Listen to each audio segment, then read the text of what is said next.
Okay, wonderful. We are on 11, right? Yud Aleph, Amud Aleph. Okay, and we are basically at the top of the page, roughly. And the last thing we learned was Rav Nachman by Yitzchak. So we are on, if you're following in the art scroll, 11a1. Rava patach la pitcha laha pashata mehacha. Rava, he started learning the Masechet Megillah, his class on Masechet Megillah. He opened up with this derasha. What did the pasuk say? Birbot tzadikim yismach am. When there are many tzaddikim, but when the tzaddikim are great, yismach am, the nation rejoices. Mishol rasha, and when the rasha rules, ye'anech am, the people groan, they moan, they're upset.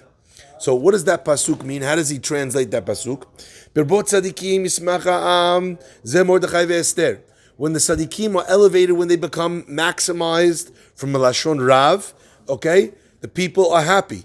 Where do we see that? Dichtiv, because it says Va'ir Shushan Saola v'Samecha. That after Mordechai was elevated, the city of Shushan, what does it say? They were rejoicing v'Samecha, and happy. So it says that they were filled with joy. That's what the pasuk means. Birbot tzadikim yismach am.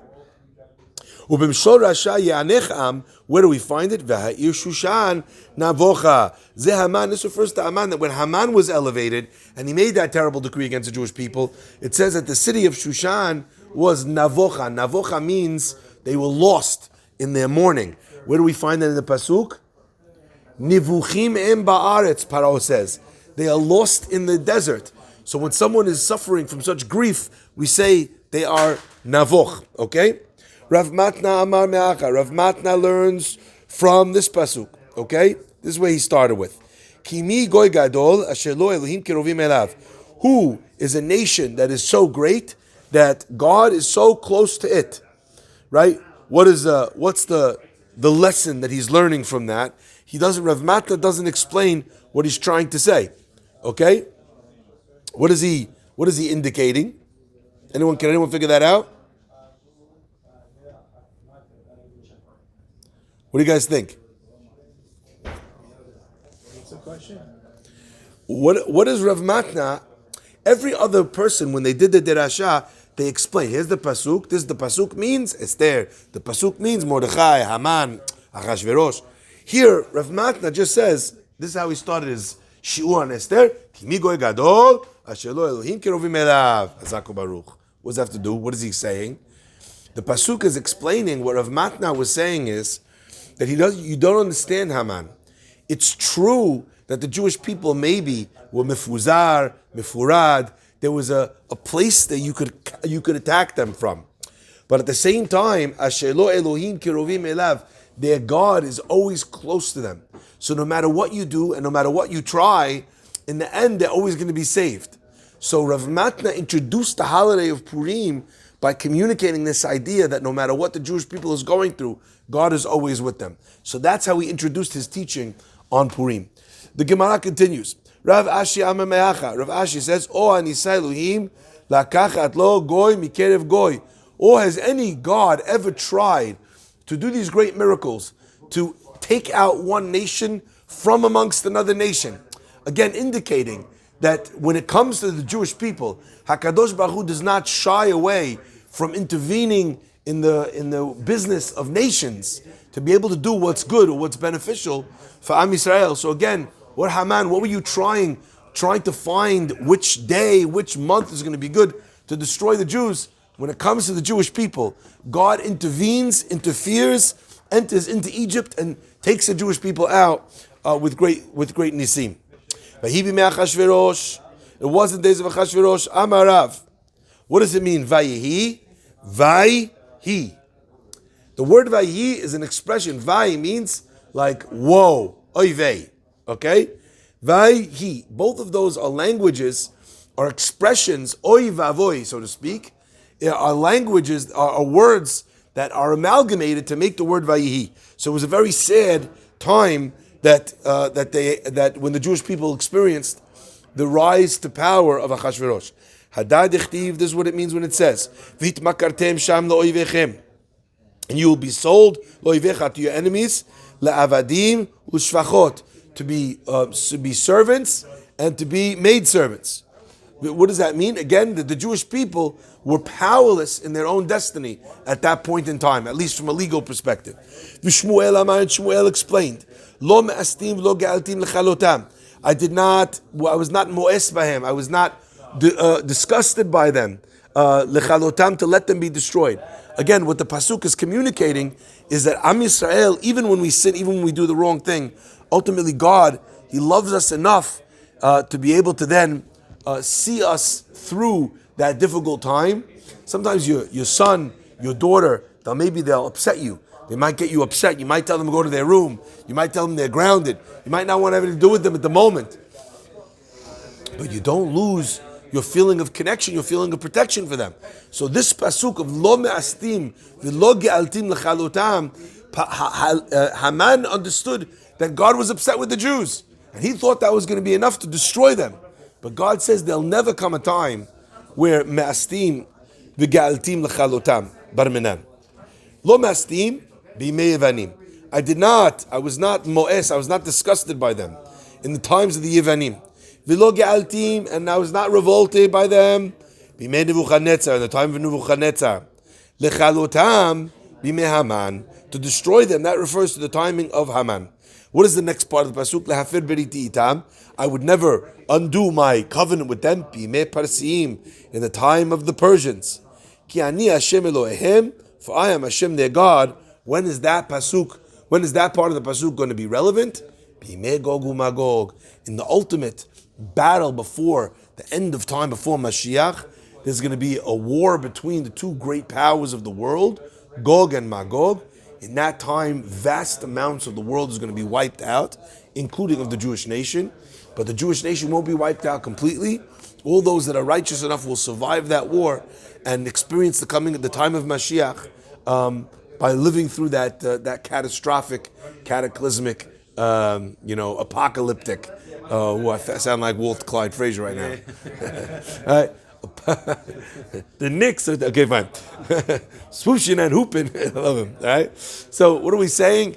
That ki ani Hashem Elohim, that I am Hashem your God. I don't know if you remember. I quoted. There's a very interesting pirush. I believe it was from the Nodabi Yehuda. Nodabi Yehuda said that this final war of Gog uMagog is not going to be a physical war between nations. It's going to be a molecular war of a virus, where the virus will wipe out huge amounts of the world's population, and the other, so to speak, force is not referring to an army, it's referring to the antibodies or vaccines, I don't want to say that, but other things that will be fighting back against this virus. Wild, but he's a one opinion amongst the ocean in terms of Gog uMagog, so very interesting. So 2 years ago, heads must have been spinning. Yes. By the way, this one went around. I can send you this Nodat Yehuda that went around during COVID. Wondering if this was the end of that. This is the end game.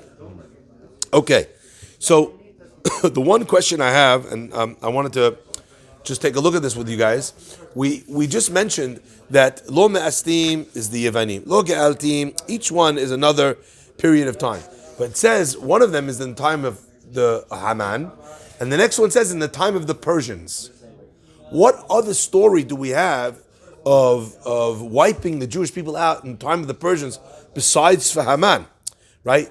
So therefore there's another opinion that does not read the Gemara and say Persians, but inserts instead the Romans. Okay? Because the time of the Persians where there was a problem was the time of Haman. And we already have Lechalotam b'mei Haman. So where do we see Lahafer beriti itam b'mei Parsiim? Okay? So there's some opinions that actually change or have a different girsah, a different reading of the Gemara, and that they insert instead the days of the Romans instead of the days of the Parsiim. However, I had a different pshat to maintain the words b'mei Parsiim, because what does the pasuk say? Don't think that I'm going to push them away, I'm going to destroy them. But then the pasuk goes one step further, and it says, Lehafer beriti itam. I will not undo my covenant. The Gemara in Shabbat on page 88 or 87, I think it's 88 actually. The Gemara says that in the time of the Megillah, the Jewish people achieved something wild. Aside from what happened in the story with Haman himself, there was another element to that story. And what was it? Gemara in Shabbat says that when the Jewish people stood at Mount Sinai, God said to them, you accept the Torah. They said, Na'aseh v'nishma. But then it tells us that God took Mount Sinai and he held it above the Jewish people's heads. And he said, if you accept the Torah, good. If not, not. This is going to be your burial place. So everyone asks the question, what are you talking about? So God forced us to take the Torah? There's many questions here. They had already accepted it. What was he doing? So one opinion says they'd already accepted the Torah shebichtav, the written Torah. This was for Torah sheba'al peh. That's one opinion. Okay? But the Gemara then goes on to say, and it says something really interesting. It says, Mikan moda'a rabba le'oraita. What do we see from here? A tremendous answer, a get out of jail free card for the Torah. Because ultimately, if God then says to me, why didn't you do this? How come you didn't do that? How come you didn't do it? You know what I could have said? I never really accepted it. You forced me to accept it. Answers the Gemara, when did that end? In the story of Purim. Because the Pasuk says, Ki yemu v'kibelu. And we're going to learn the Gemara Megillah soon. Ki yemu v'kibelu means they accepted, they stood up, v'kibelu, and they accepted. Ki yemu ma shekibelu kfar. They accepted, they kept that which they'd accepted already. To teach you that they re-accepted the covenant, the receiving of the Torah from Mount Sinai out of their own free will. So according to that, that's what I want to say. Maybe that's what it means over here. That God says, I'm not going to push them away, I'm not going to destroy them. To undo my brit with them. Because up until the story of Purim, the Jewish people had to get out of jail free card. But you know who else had to get out of jail free card? God. If God says, let me make a covenant with you, and he forces you into the covenant, so you could get out of the covenant, you could say, I was forced. You know what else God could say? You never really accepted. You only accepted because I put the mountain over your head. In the time of the Persians. So one is the getting out of the Gezerah of Haman. The other is, how do we know that we're eternally God's people? That was cemented.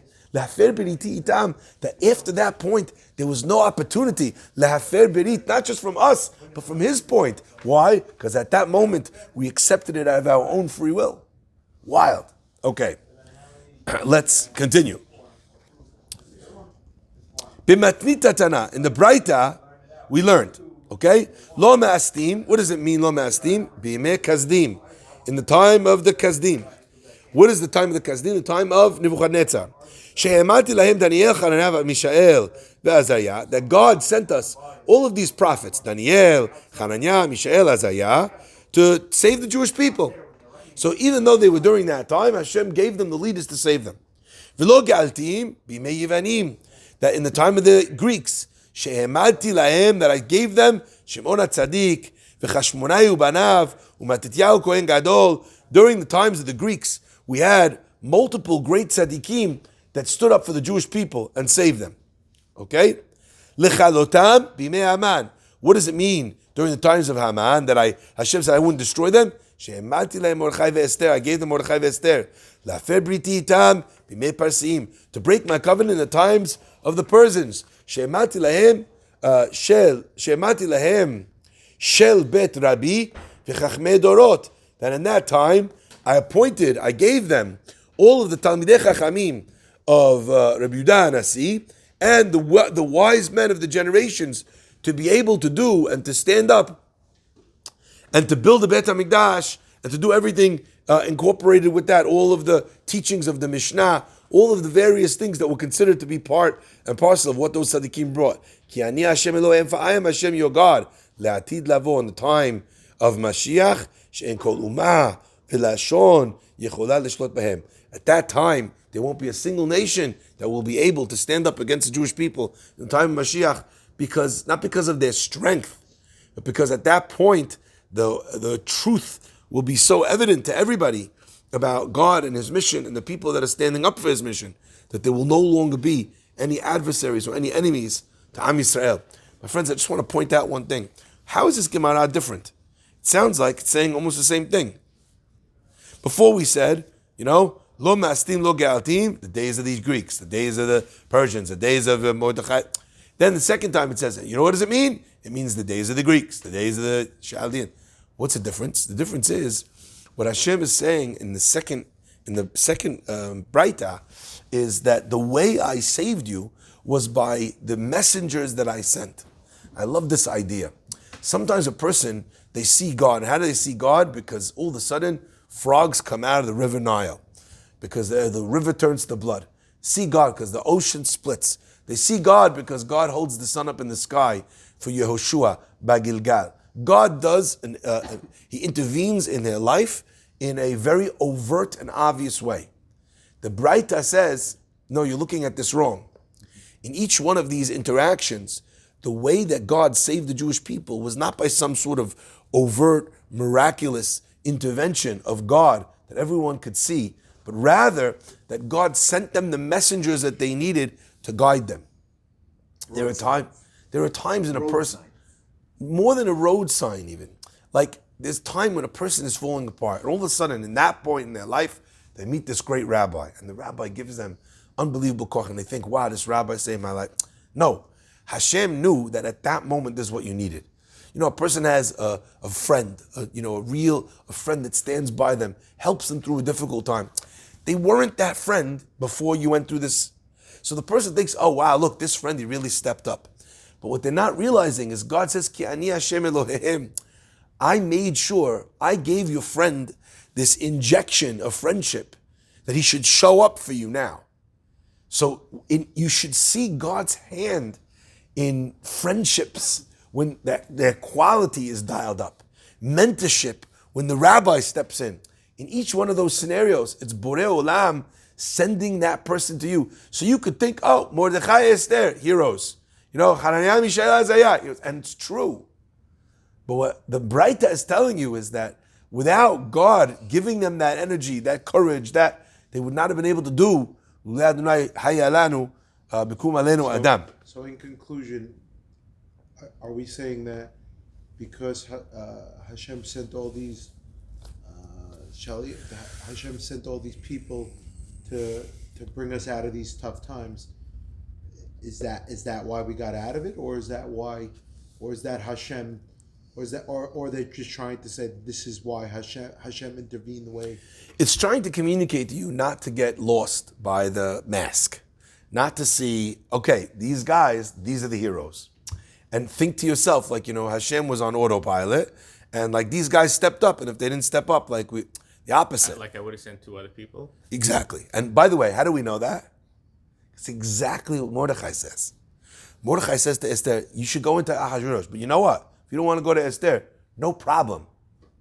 If you don't go in, Revach v'hatzala ya'amod leYehudim mimakom acher. The Jews will be saved from another way. Ve'atu bet avich tovedu. You and your father's house will ride into the sunset. You guys will be destroyed. But salvation is going to come from someone else. You're perfectly situated. This is God's plan, obviously.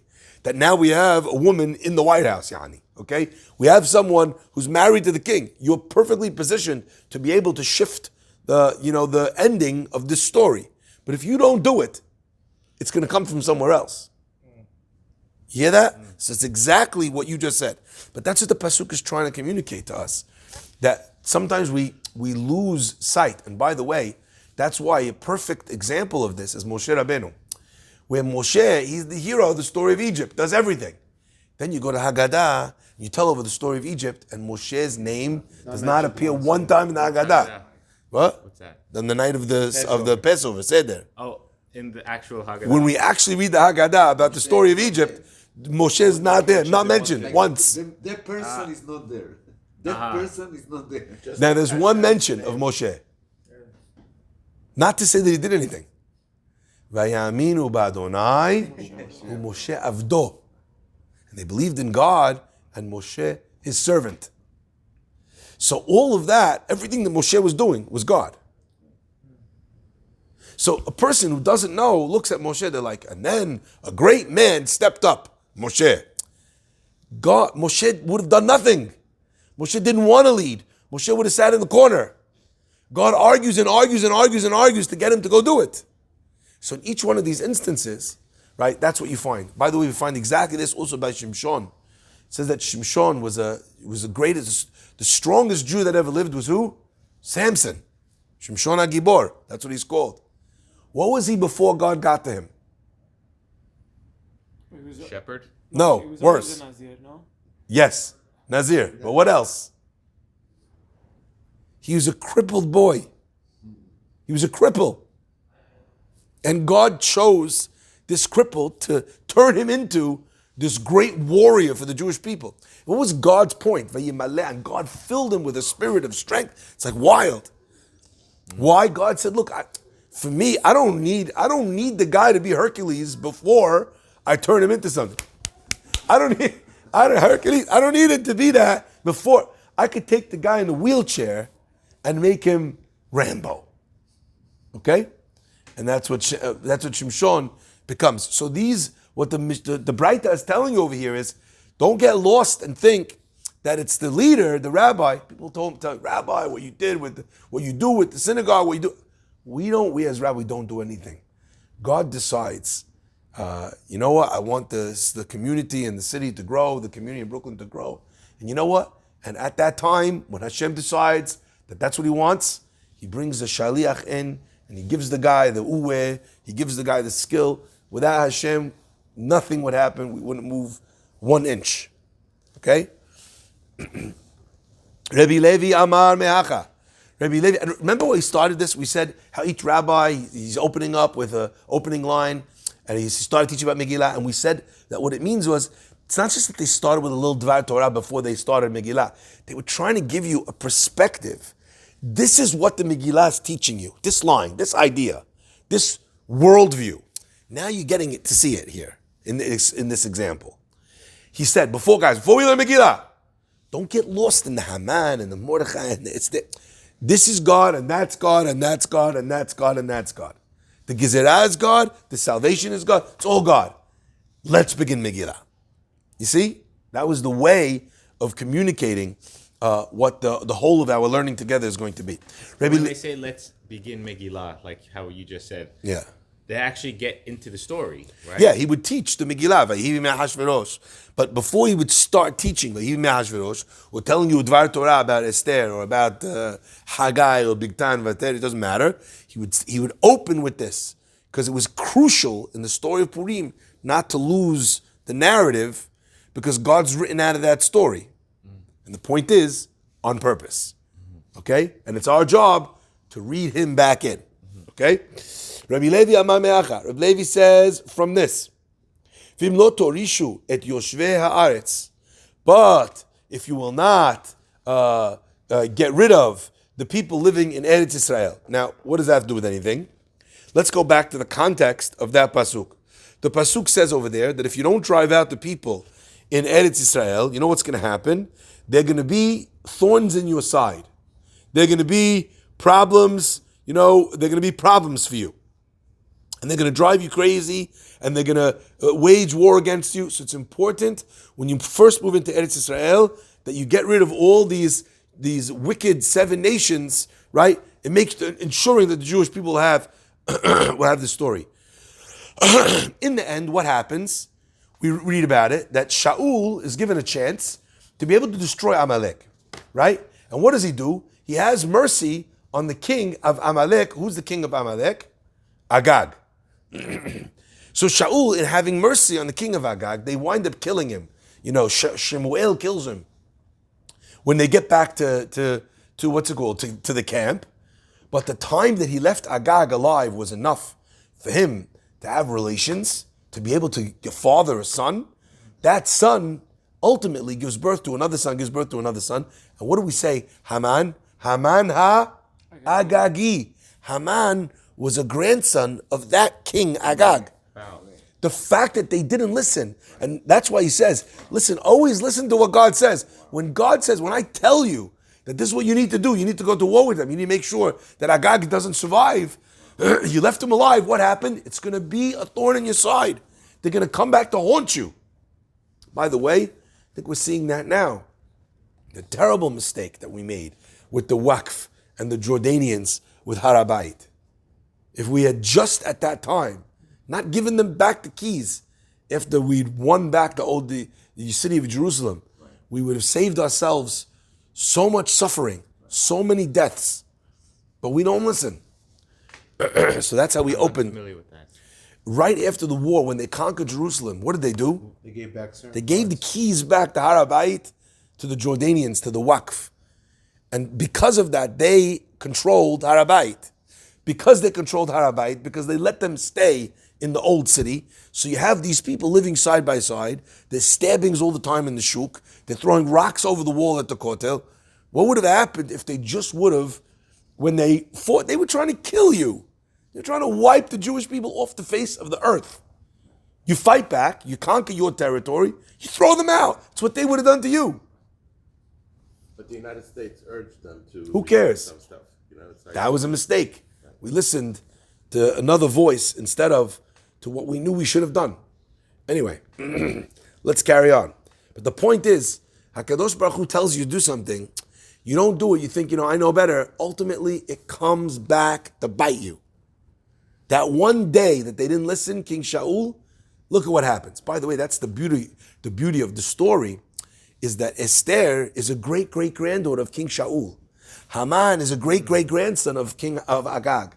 And look at how the destiny comes back around. And that's why Mordechai says, if you do this, great. If not, atu bet avich tovedu, you and your father's house, i.e., Shaul, who made the mistake that got us in this mess. Tovedu, because this is your chance at tikkun, at fixing that mistake. This is your showdown. This is your closure loop. Okay. So why did Mordecai give Esther the out? He doesn't. He just says to her, this is your chance. Over your head. Do it or don't do it. But It's up to you. It's going But to come to... yeah, Mordechai has no power over Esther at that point. She's in the palace. He's standing on the outside in sackcloth and ashes. doesn't want to throw He's saying, let me tell you how this is. Okay? This is what's happening here. This is the backstory to what you're seeing. Did she still have familial royalty at that point, or no? It was in hiding. No one in the palace knew. Achashverosh didn't know who she was, remember? Yes, but She doesn't tell. amongst the Jewish people, was she like, oh, this is like Esther, the Shaul's family? Yes, people knew. People that were Jewish knew. Yes. Okay? Let's continue. Amar Rav. So now that we've had all these different, Rav Chia Amma Mehacha. Rav Chia says, from here, V'haya kasher dimiti. So again, Rabbi Levi understands that the story of the Megillah is the story of what happens when you don't listen. You see? Let's continue. Rabbi Chia Amma Mehacha. Rav Chia says, you got that, right? No, I just want to ask one more question. Go for it. Sorry. Don't apologize. I just like to do this generational. Good. So they killed Haman, they killed his 10 sons, they killed all their sons. Yeah, Right? not all. Okay. Gemara says, we're going to get to it. Mi b'nei banav shel Haman lamedu Torah b'bnei Barak. The grandsons of Haman studied Torah in Bnei Barak. It means they converted and they became Torah scholars. Wow. So that means that there was a continuation, but those people converted to Judaism. And we're going to see how we deal with that because of other problems. Yes. So then they say Amalek, Esav, Amalek, Haman. Yes. Hitler also. Yes. And that was what we learned So is that already before about Germania shel Edom. Remember? Yes. That Edom is, Germany is a descendant of Edom. So what's that line? If all their, if the family either converted or were killed. It doesn't mean that they came specifically from Haman's family. They came from the nation of Amalek. Okay? Let's continue. Rav Chia Amar Mehacha. Rav Chia says from this, Ve'haya ka'asher dimiti la'asot lahem, e'eseh lachem. The time will come, okay, where ka'asher dimiti la'asot lahem, what I wanted to do to them, e'eseh lachem. What's this referring to? Okay, so this is right after what we said before, that if they don't destroy the 7 nations, instead what Hashem had intended, what Hashem wanted to do to the Shiva Amamim through the Jewish people is going to actually happen to the Jewish people. So in other words, what God says is, I'm trying to do this to protect you. Because if you don't do this, what will happen is that what what I'm asking, what I'm hoping will happen for them, will wind up happening instead. Will wind up happening instead to you. Let's continue. The Gemara now, we're going back after going through all the different introductions that they all gave to Masechet Megillah and perspectives and angles. We're now going to actually go into the Megillah's story like we did before. Achashverosh, Amarav, what does it mean, Achashverosh? Strange name. He explained, Achiv Shel Rosh, the brother of the head. Uben Gilo Shel Rosh. And Ben Gilo means someone who is the same as. Gemara tells us that when someone is sick, if their Ben Gil comes, like their doppelganger, the person who's just like them, they come and they sit with them, it takes away an element of their sickness. Okay? 1/60th of their sickness, the person gets better from the fact that they're visited by this Ben Gilo, this doppelganger, the person who's similar to them. Okay? So we'll see. What does that mean? Achiv Shel Rosh. Achiv Shel Rosh, Achiv Shel Nebuchadnezzar Rasha, Shenikra Rosh. He was the brother, and we'll see exactly again. We'll see what this means. He was the brother of the head, which means Nebuchadnezzar, who's called Rosh. Where do we find that Nebuchadnezzar is called Rosh? The pasuk says in Daniel, Sheneemar, Antu Reshe Didahacha, because you are the head, right? Didhava, you are the head of gold. Okay, so Nebuchadnezzar was this person who was a brother, was the head of gold. What does that describe? Rashi says to us, the head of gold means that the person was he was connected with gold. He was connected with a tremendous amount of wealth. Is it in Rashi? No, where did I see that? I think I saw it in one of the Mefarshim. Right, that he's connected. Achiv, a brother, doesn't only mean a biological brother. It means someone that's similar to, someone that's connected to. Okay? So, Achashverosh is called, Nebuchadnezzar is called Rosh. Achashverosh was similar to Nebuchadnezzar, the guy that was called Rosh. Ben Gilo Shel Rosh, that he was the same type of person as Rosh. Hu harag, hu bikesh la'arog. Nebuchadnezzar slaughtered so many of the Jewish people. Achashverosh was bikesh la'arog. He tried to kill. Hu hechriv. Nebuchadnezzar destroyed. Hu bikesh la'achariv. He tried to destroy. Sheneemar ubim malchut Achashverosh, and in the kingdom of Achashverosh, b'tchilat malchut, in the beginning of his reign, katvu sitna ayoshvei Yehuda Yerushalayim. They wrote a terrible decree against the people who were in Yerushalayim and who were in the place of Yehuda. Okay, so in order to make sure that there was never a time that the Jewish people would be able to go back to Eretz Israel, Achashverosh participated in a decree that would ensure that the Jewish people in Yerushalayim and Yehuda would not be able to rebuild the Beit HaMikdash. So both Achashverosh and Nebuchadnezzar were part of a decision, a movement to deny the Jewish people the access to the temple. Yeah, right. So And that was a pasuk in the Megillah. no, that's not. That's a pasuk in Devrei Yamim, in Ezra. Excuse me. Okay, now let's continue. So Shmuel Amar, and Shmuel says, right. So Rav explained the name of Achashverosh. This is a very powerful thing. The Gemara tells us that Rabbi Meir, his expertise, whose yahrzeit was actually yesterday, Rabbi Meir Balanes, his expertise was that he was able to hear a person's name, and he would say about the person's name something that described their character and their destiny, like that. In fact, Gemara tells us that Rabbi Meir and the great sages, they came to an inn before Shabbat, and all the rabbis, they deposited their money and their valuables with the innkeeper over Shabbat. Rabbi Meir did not give his money. End of Shabbat was over. The innkeeper denied that they gave him any money. He stole all their money. They came to Rabbi Meir and they said, Rabbi Meir, the only one that had his money now is Rabbi Meir. They said, what did you do? How did you know? Rabbi Meir said, what are you talking about? Did you not hear his name? They said, what was his name? He said, his name was Kidor. So he said, okay, what does that have to do with anything? He says, the pasuk says, Kidor ta'apuchot hema. They're a generation that turns everything upside down. I knew that he was a person who wasn't straight, who up was down and down was up, from the fact that his name was Kidor. Wild. So he was always interpreting, he always understood the essence of a person through their name. When you So, tell them. Yeah. very good question. Now, for now, very good question.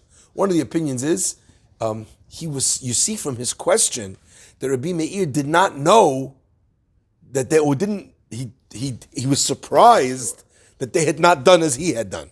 Did you not see from his question? Did you not pay attention to his name? Like he understood that it was obvious to him that they would know it also. So that's one opinion as to why he didn't share it with them. Other opinion is maybe a little bit more complicated, but we'll get to there when we learn that Gemara. Okay, so Achashverosh was his name. Rav is learning who this guy was. Now I want to illustrate just one thing over here. How is this helpful? You know what the answer is?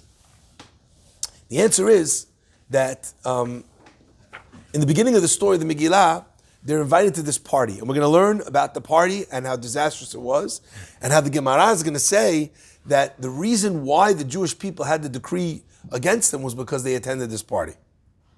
Okay? A party with disastrous consequences. All the sages actually, and the people all thought that they should go because here's this king, we want to get in his good graces. He's inviting us to his inauguration party. Like yesterday, King Charles was inaugurated. So the chief rabbi, Rabbi Mervis, went. It was on Shabbat, but King Charles actually put him up in a place right near the coronation so he could go. So, we got to go. We got to show, and that's the right thing. So they felt also very similar. We got to go. You got to show fealty. He's having this party. He's going all out. We'll see as well that they made the food kosher. There was kosher food for the Jewish people to eat. So look, of course, it's the right thing to do to go. Mordechai was the lone voice that said, we should not go. This is pre-Esther party? Right in the beginning of the Megillah. Okay? So this was the Vashti party. The Vashti party in the beginning, exactly. Now what's wild to me is, when you look at what Rav is saying, we start to understand, like Mordechai's logic. Mordechai is thinking, one second, Vayihi b'mei Achashverosh. This guy, Vayihi, mourning. He's a disaster. He's Achiv Shel Rosh. He's Ben Gilo Shel Rosh. This guy's Nebuchadnezzar. This guy's a destroyer. He hates us with the intensity and the passion of his wife's great-grandfather, okay? If he's throwing a party and inviting us, he's only doing it to hurt us. The idea that we should go to get in his good graces, it's not a relevant thing here when the guy wants you dead. So Mordechai looked at Achashverosh from before anything happened, through the lens of Rav. This is Achiv Shel Rosh. Wild as well, the parallels. Nebuchadnezzar is the one that destroys the Beit HaMikdash, and Achashverosh, at the party that he throws, he brings out the kelim, the vessels of the Beit HaMikdash. And they're partying, drinking wine out of the vessels of the temple. Right? So you see that there's a confluence between these two characters, one who enacted the destruction, the other one who's celebrating the destruction. Okay? And we'll come back to that. Nebuchadnezzar was Roman. Nebuchadnezzar was Babylonian. Babylonian. That's the destruction of the first temple. The destruction of the second temple was with the Romans. Okay? Let's continue. Shmuel Amar. Now Shmuel is going to look at the story, the name Achashverosh as well. Shmuel Amar. Why was he called Achashverosh? Shehu shcheru penehem shel Yisrael biyamav. Right? You have Achashverosh. So you have in that name the word the hushcheru. Now it's interesting because if you look at the name Achashverosh, right? You don't have shachar in there. You move the letters around. You move the letters around, okay? So this was already more allegorical in Shmuel. Shehushcheru penehem, right? Of Sheyisrael biyamav, kishule kedera, like the bottom of a pot. That's how darkened their faces came from the disaster. You can also say that Achash, you can say this is Nachash. Yeah, okay, yeah, but we He's like a predator. yes, but we haven't. No. That's not what Shmuel is saying, though. Right. Yeah, but yes, 100%. Okay, shehushcheru penehem shel Yisrael biyamav kishulei kedera, like the bottom of the pot, Rabbi Yochanan says, Kol shezochero, anyone that mentions Achashverosh Omer Ach lerosho. Yeah? Yeah, like, we know you say, it's so interesting. Ach lerosho means woe lerosho, on his head. We have exactly that phrase in Arabic. Where jaras is exactly the same idea. Wow. Right? We also have it in Yiddish. That same idea also. Right? Hakminish kinchainik. Like, stop hitting me on the head. Wow. Right? Again, this idea Yes. that my head is hurting. Yes. Right? Yes. Kalani miroshi, we have it in Hebrew. Yes. Right? Yes. So there's many expressions like this. So Achashverosh was that, my head is hurting from this guy, okay? So people, when they mention him, they would say, instead of Achashverosh, they would say Ach lerosh, all right? Let's continue. Rabbi Hanina Omer, Rabbi Hanina used to say, Sha'akol na'asu rashin biyamav, because everyone became poor during Achashverosh's times. What do we see at the end of the Megillah? At the end of the Megillah, it says, Shneimar, V'yasem HaMelech Achashverosh mas, and Achashverosh levied tremendous taxes on all the cities, V'iyeh hayam, and the islands that were under his domain. He levied taxes upon all of them. So people became poor, which is the word rash in the name of Achashverosh. The Megillah says, Hu Achashverosh, and it wasn't that this Achashverosh, he is Achashverosh. Who? That was Achashverosh.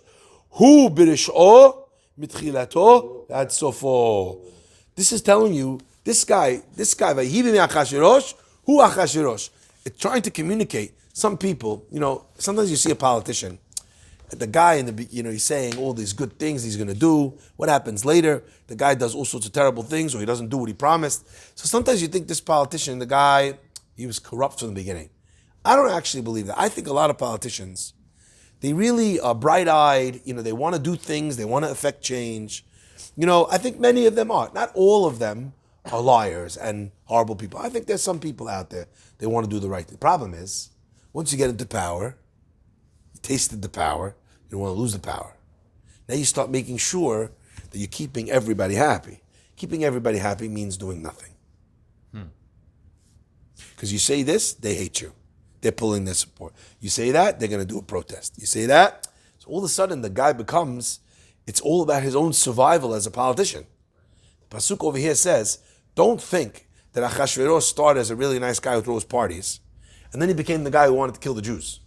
The same guy, he was the same person throughout. The same Rashad that he was in the end, or in the middle of the story, when he was ready to destroy the Jews, who Achashverosh, he was that person right from the beginning. But can we, when we look at it, we're talking about Haman, obviously, he was the one who brought this to a head. Achashverosh, if it wasn't for Haman, seems in the Megillah that he never would have said, let's kill all the Jews. He was indifferent. So, This is the new. so Wilson, What you're saying is totally correct, but what he's saying now. this is the chidush. Why the chidush is the Achashverosh is the cause. He wanted And, to. and where do you see it? Source. And where do you see that that's the case? That's it. Because it looks like Achashverosh is just bumbling king. Yeah, Haman comes he's along, like a king. he's manipulating him. Right. Where do we see that that's the case? Haman's like, let's destroy them, I'll pay you 10,000 talents. What does Achashverosh say? Keep your money. Exactly. Kill him for free. Right. That's amazing. So they He both turns the money down. That means that it's also something that he wants. He didn't turn it down from the Jews at the end, right? No, he didn't, after that, he doesn't turn anything down. Yeah, He's yeah. taking taxes from everybody, right? But the point is, who Achashverosh from the beginning. But there's a word that people don't realize when they read this Gemara. Who Achashverosh birish'o mitchilato ad sofo, until the end. So most of us think that Achashverosh was bad in the middle. Good in the beginning, party thrower. Good at the end, yeah, he loves Esther, raises Mordechai, right? Great guy. Beginning and end. He has a moment in the beginning. In the middle, he wobbles. Now we say, who Ahashverosh in the beginning. Wow, he was Rasha in the beginning. But we still feel Rasha in the beginning, Rasha in the middle. In the end, good guy. Saves Jews. He's saying, doesn't say that. It says Vat Sofo. Of course, it's nature. He's a Rasha in the end So too. we should make all the So noise why- every time we hear his name. Why are we saying he's a Rasha at the end? Why is he saying he's a Rasha at the end? It saves the Jews. But we benefited. Why? from it Because in of the being taxes? Rasha. What? Let's say, but why again? Why are we saying he's a rasha? Yes. I think number one, the Jews never like a guy who raises taxes. Number one, number two. But I think there's a different idea over here that is very important, and that is that if you pay attention, there's something that Achashverosh learns. Remember what happened with Zeresh. Zeresh, Haman comes home, and Haman says, "What should I do with this guy? He's getting on my nerves." His They all wife? his wife. Zeresh and his wife and all of his advisors, they tell him, build a thing 50 amot high, hang Mordechai on it. Okay. Next day, what happens? The whole thing goes down that night. Achashverosh has the dream. Mordechai is the one that he has to honor. He puts him on the horse. He walks around the city, saying, "This such shall be done to the man the king wishes to honor." Right? He comes back home. They dump the thing on him. He comes back home, smelly, this, that, and he says, "I can't believe I had to do some Mordechai." What does Zeresh say? Im mizera Yehudim. If this Mordechai, if he's Jewish, You cannot do that. nafol tipol lefanav. With the Jews, it's all or nothing. Either you could kill them and nobody gives a darn, you could step all over them. They're either at the bottom or they're at the top. They're either at the bottom or they're at the top.